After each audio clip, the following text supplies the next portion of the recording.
Uma das experiências mais interessantes ou gratificantes de seleção que eu experimentei foi quando Daniel, meu esposo, quis casar comigo. Uau, isso foi, me senti tão especial e tão privilegiada por ele querer casar comigo.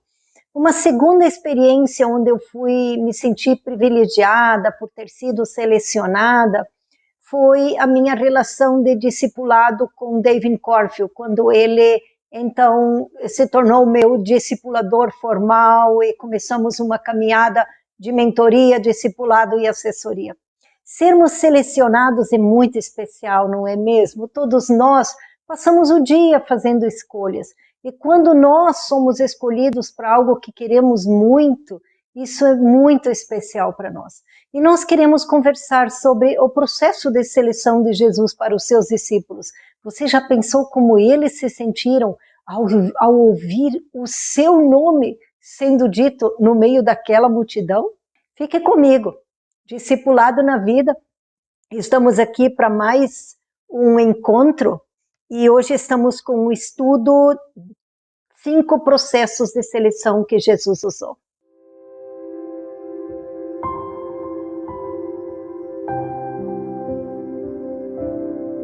Lendo os textos do nosso estudo de Lucas 6 e de Marcos 3, eles relatam como Jesus seleciona os discípulos. E me chamou muito a atenção, porque é interessante, esses discípulos estão ali no meio de muitos outros discípulos. O texto diz que Jesus chama esses apóstolos no meio dos seus discípulos.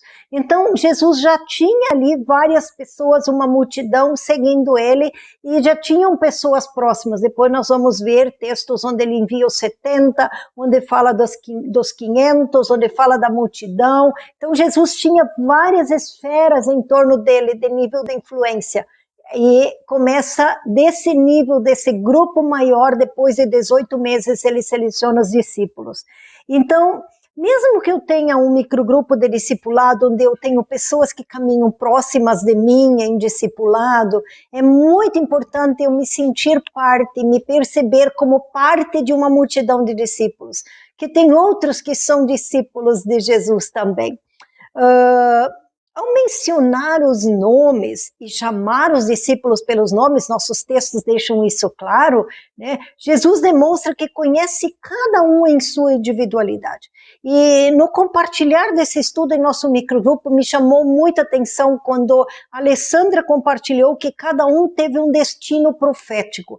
De fato, Jesus profetiza um destino, profetiza um propósito de vida para cada um deles. Não é especial isso? Que cada um tem uma contribuição diferenciada no segmento do ministério de Jesus? Que bonito essa perspectiva, não é mesmo? Muito bonito. Quando Jesus chama esses 12 discípulos para si, ele não faz porque os achou bonito, ou porque quis, ou porque ganhou alguma coisa. Ele faz isso na dependência do Pai.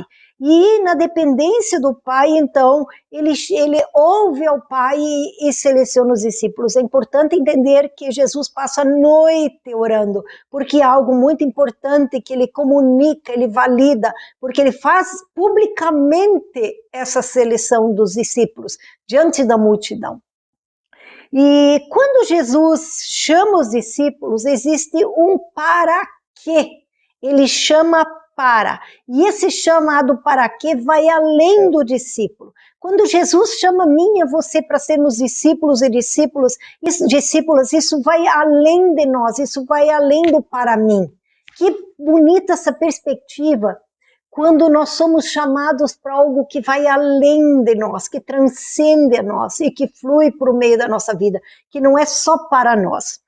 Então, ao chamar os discípulos, eu quero destacar 3 coisas que estão implícitas nesse chamado. Jesus, quando chama os discípulos, está chamando para essas 3 coisas. Primeiro, Jesus está chamando para si, chama para ele. Jesus deixa claras as altas exigências. Jesus deixa claro as altas exigências que estão implícitas nesse chamado que ele está fazendo. Ele diz mais tarde, olha, eu não tenho onde repousar a cabeça, deixar pai e mãe. Então Jesus deixa claro, em certo momento até os discípulos dizem assim, coisas duras estamos ouvindo. E Jesus pergunta, vocês também querem me abandonar, ou como os outros, por causa dessas coisas duras, desse alto nível de exigência? E Pedro diz para Jesus, para onde nós iremos? Só tu tens as palavras de vida eterna. Que bonita essa revelação de Pedro. E essa revelação de Pedro vem quando Jesus não dá mole, não. Ele deixa um nível alto de exigência ali. E aí há essa perspectiva. Por quê? Porque eles sabem quem é Jesus.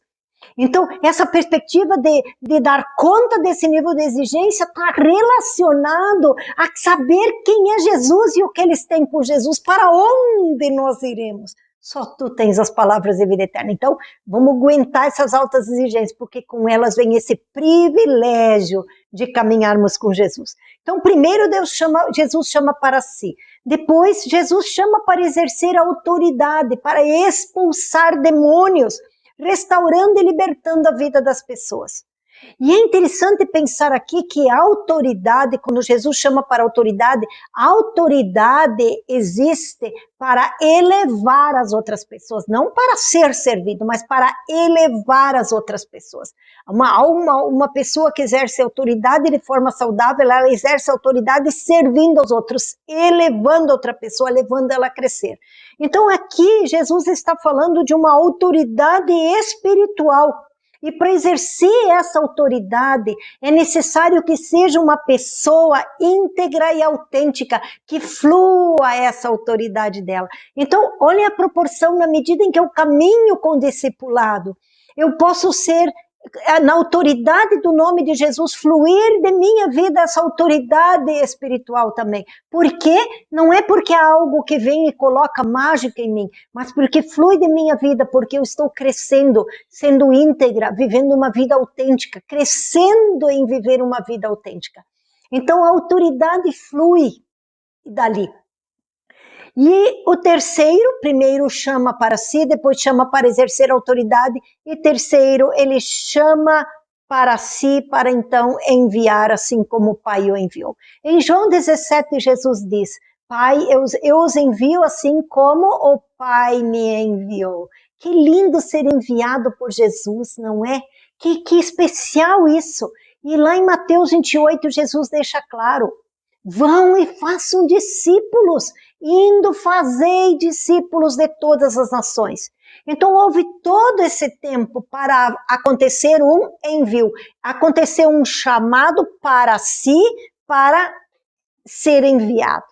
Então, o chamado para ficar com Jesus, para estar com Jesus, tem o propósito de crescer e poder receber e estar qualificado para este envio, que depois, com o Espírito Santo, eles recebem esse poder e autoridade que Jesus diz, toda autoridade me foi dada no céu e na terra. E recebem esse poder e autoridade. E a igreja se estabelece debaixo desse poder do Espírito Santo, do governo do Espírito Santo, a partir de Atos 2.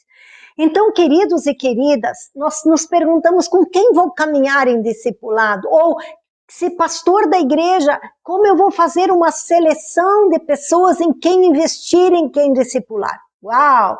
Se essas são as suas perguntas, se Deus tem inquietado o seu coração quanto a isso, ou se você já fez uma seleção e quer ajudar pessoas a fazer seleção, então eu convido você a continuar conosco na nossa sequência de vídeos e nesse estudo do módulo Seleção da Bíblia, do estudo do discipulado, porque os próximos estudos e vídeos vão aprofundar os 5 critérios de seleção que Jesus usou. O primeiro critério é encontros divinos.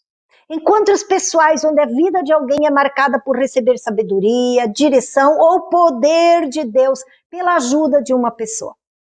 Segundo critério, padrões divinos. Um padrão divino é quando a visão, o compromisso e o ritmo de vida de pessoas coincidem. Lembra que eu falei dos discípulos? Duras coisas você está falando, Jesus, mas eles não vão embora. Eles se adequam a esse padrão divino de Jesus, a essa autoexigência. Terceiro critério, a oração. Sim, oração, confirmando os nomes do Pai, diante do Pai. Deus dando paz e direcionamento quanto a essas pessoas que Deus quer que você invista a sua vida. E o quarto critério é discernimento a quem ouve sua voz. Para caminhar comigo e com você em discipulado, é preciso pessoas que ouvem nossa voz. Pessoas que são independentes e sabem e querem fazer como sabem, essas pessoas não sabem caminhar em interdependência no discipulado. Interdependência é eu decido, mas eu ouço as outras pessoas que caminham comigo em discipulado antes de tomar decisões importantes de minha vida, que vão ter consequências maiores. E o quinto e último critério, altas exigências. Jesus procurava o tipo de pessoa que valesse a pena reproduzir. Então, queridos e queridas, vamos caminhar agora esses próximos 7 estudos, olhando um processo de seleção de Jesus. E eu quero convidar você a ser um discípulo de Jesus autêntico, o tipo certo de discípulo, que reproduz tipos certos de discípulo. Então, o processo de seleção é muito importante. 50% do sucesso está aí. Obrigada. Espero você.